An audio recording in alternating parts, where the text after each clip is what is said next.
मोक्षमार्गस्य नेतारं भेत्तारं कर्म भूभृतां ज्ञातारं विश्वतत्त्वानां वन्दे तद्गुणलब्धये।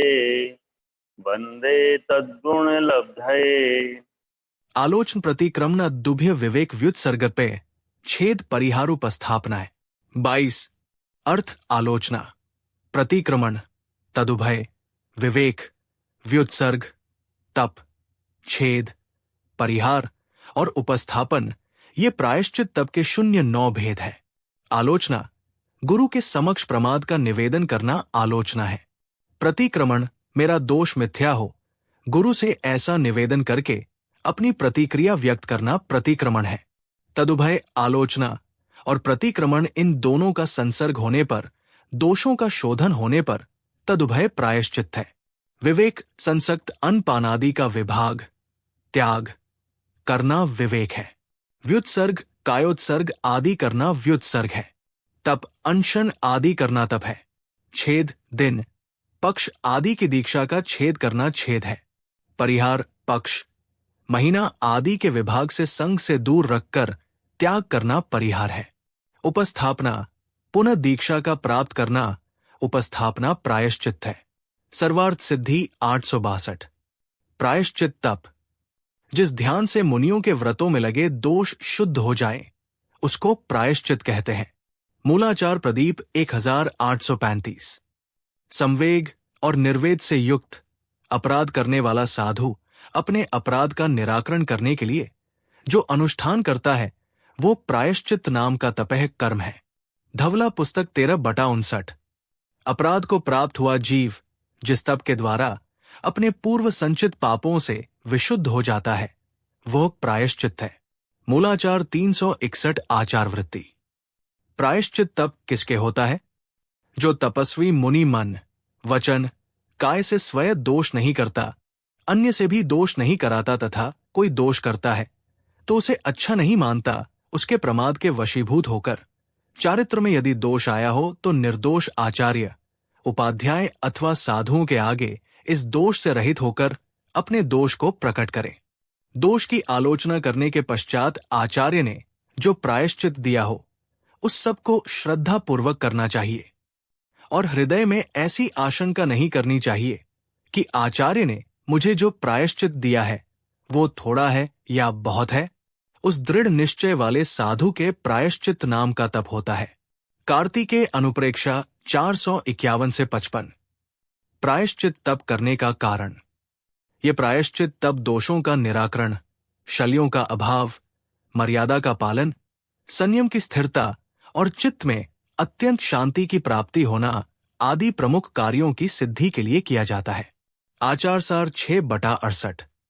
प्रमाद से लगे दोषों का निराकरण, भाव प्रसाद परिणामों की निर्मलता, नियशल्यत्व भावों की शल्य के निराकरण, अव्यवस्था के निस्तारण, मर्यादा के पालन, संयम की दृढ़ता, आराधना की सिद्धि आदि के लिए 9 प्रकार का प्रायश्चित तप किया जाता है। रावा 1।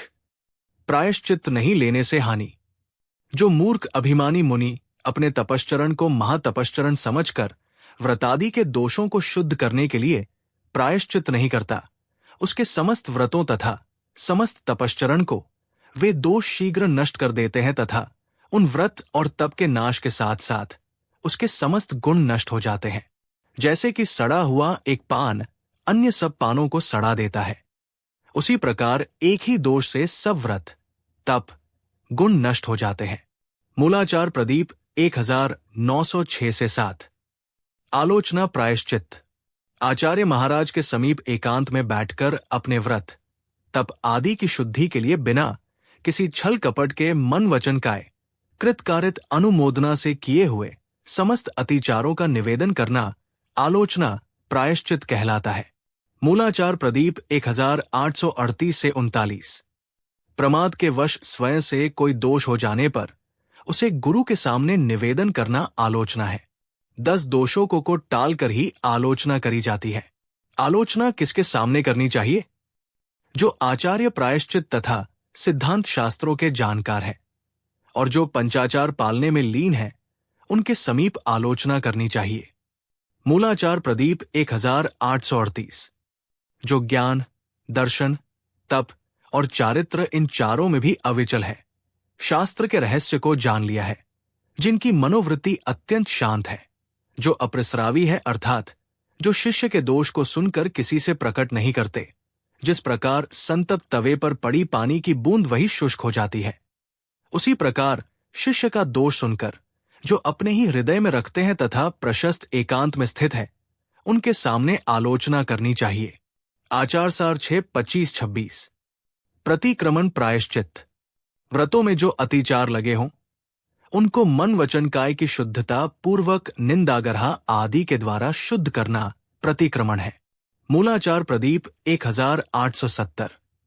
कर्मवश या प्रमाद से लगे हुए दोष हे प्रभो, तेरे प्रसाद से मिथ्या होवें, इस प्रकार सरल हृदय से वचनों का उच्चारण करना प्रतिक्रमण है। अथवा गुरु के समीप अपने दोषों का उच्चारण करके कहना कि मेरा दोष मिथ्या होवे, ये प्रतिक्रमण है। राजवार्तिक 3। कोई मुनि अकेले हों और उनसे कोई चारित्र में थोड़ा सा दोष लग जावे तो उनका मेरा अपराध मिथ्या हो इत्यादि शब्दों के द्वारा अपने आप कहना प्रतिक्रमण प्रायश्चित है। आचार सार 6/41। तदुभय प्रायश्चित। आलोचना और प्रतिक्रमण दोनों एक साथ करना तदुभय है। व्रतादिकों के कितने ही दोष आलोचना से नष्ट होते हैं और दुस्वप्न आदि से उत्पन्न होने वाले कितने ही दोष प्रतिक्रमण से नष्ट होते हैं। यही समझकर पाक्षिक चातुर्मासिक वार्षिक दोषों को दूर करने के लिए वचन पूर्वक जो आलोचना सहित प्रतिक्रमण किया जाता है, उसको तदुभय कहते हैं। मूलाचार प्रदीप 171-72। अल्प पाप आलोचना से शुद्ध हो जाते हैं, बड़े पाप प्रतिक्रमण से शुद्ध होते हैं। इनसे भी अधिक दोष आलोचना और प्रतिक्रमण दोनों से शुद्ध होते हैं। अतः दोनों ही करना तदुभय प्रायश्चित है। विवेक प्रायश्चित। द्रव्य, क्षेत्र, अन्न, पान, उपकरण आदि के दोषों से शुद्ध हृदय से अलग रहना विवेक है। ये विवेक अनेक प्रकार का है। अथवा भूल से त्याग की हुई वस्तु का ग्रहण हो जाए और स्मरण हो आने पर उसका त्याग कर दिया जाए, उसको विवेक कहते हैं। मूलाचार प्रदीप 1873-74। इसके लिए दोषी मुनि को निर्दोष मुनियों के साथ चर्या के लिए जाने की अनुमति नहीं दी जाती है। उसे पीछीक मंडलू पृथक रखने के लिए कहा जाता है। अन्य मुनियों के आहार के पश्चात ही आहार की अनुमति दी जाती है। हरिवंश पुराण 64/35। व्युत्सर्ग, कायोत्सर्ग, प्रायश्चित्त। काल का नियम करके कायोत्सर्गादि करना व्युत्सर्ग है। राजवार्तिक 6। अशुभ चिंतन, आर्तध्यान, दुस्वप्न, दुर्ध्यान आदि से उत्पन्न हुए दोषों को शुद्ध करने के लिए अथवा मार्ग में चलना, नदी में पार होना तथा और भी ऐसे ही ऐसे कामों से उत्पन्न हुए अतिचारों को शुद्ध करने के लिए उत्तम ध्यान को धारण कर जो शरीर के ममत्व का त्याग करता है, वो श्रेष्ठ कायोत्सर्ग है। मूलाचार प्रदीप 1875-76। अंतर्मुहूर्त आदि काल तक शरीर से ममत्व भाव छोड़ना तथा पंच परमेष्ठी आदि का ध्यान करना व्युत्सर्ग प्रायश्चित है। ये मल मूत्रादि छोड़ने तथा नदी आदि से पार होने के बाद किया जाता है। आचार सार 6/45। तब प्रायश्चित। अनशन, अवमौर्यादि तब तपते हुए इच्छा निरोध होना तब प्रायश्चित है।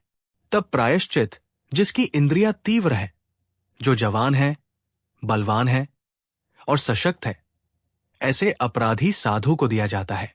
व्रतों के अतिचारों को दूर करने के लिए उपवास करना, आचाम्ल करना, निर्विकृति करना अथवा एकासन करना आदि तप कहलाता है। मूलाचार प्रदीप 1877।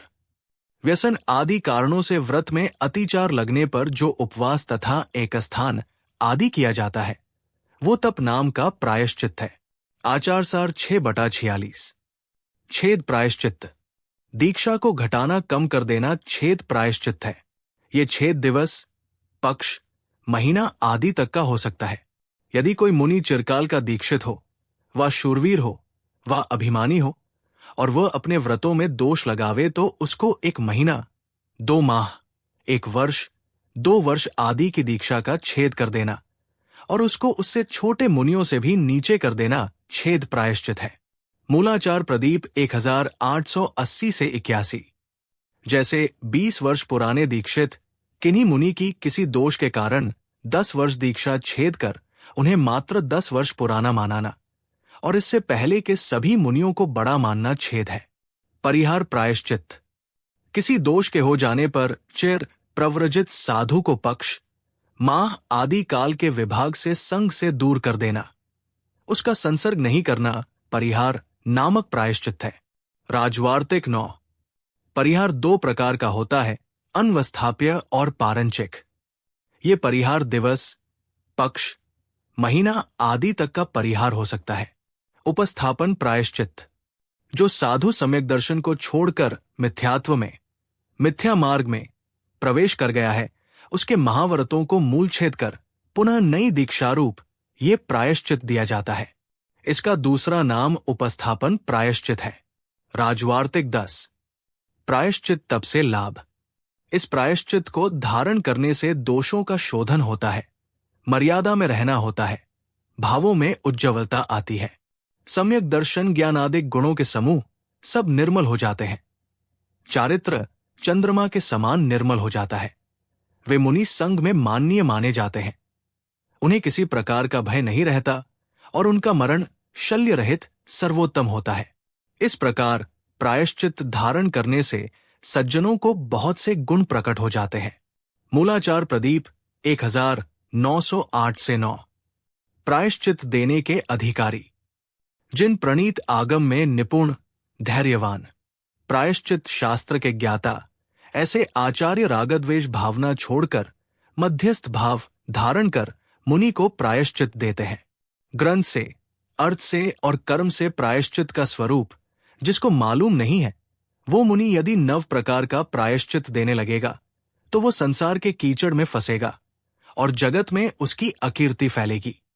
जैसे अज्ञ वैद्य रोग का स्वरूप न जानने के कारण रोग की चिकित्सा नहीं कर सकता, वैसे ही जो आचार्य प्रायश्चित ग्रंथ के जानकार नहीं है, वे रत्नत्रय को निर्मल करने की इच्छा रखते हुए भी निर्मल नहीं कर सकते।